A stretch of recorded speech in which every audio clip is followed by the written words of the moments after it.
পথটা ছেড়ে রাখুন, শিশুর হাতটা ধরে রাখুন। আমরা ঘোষ পরিবারের পক্ষ থেকে সকলের উদ্দেশ্যে জানাচ্ছি, মা আসছে, মাঝের পথটা ছেড়ে রাখুন।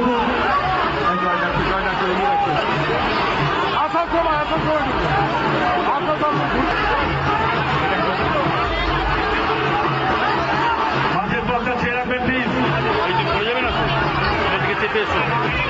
মাঝের পথটা একটু ছেড়ে দিন।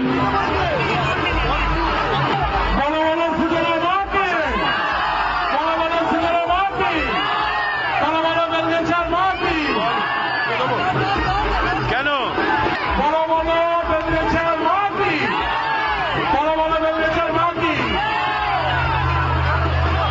মাঝের পথটা ছেড়ে রাখবে, ছোটদের হাতটা ধরে রাখবে। গেছে শ্রী সুতল মাতা এলাকার বিভিন্ন পথ পরিক্রমা করে বর্ণাঢ্য শোভাযাত্রা আলোকসজ্জায় সুসজ্জিত হয়ে এ পথ দিয়ে ধীরে ধীরে এগিয়ে যাচ্ছে। ছোটদের হাতটা ধরে রাখবে।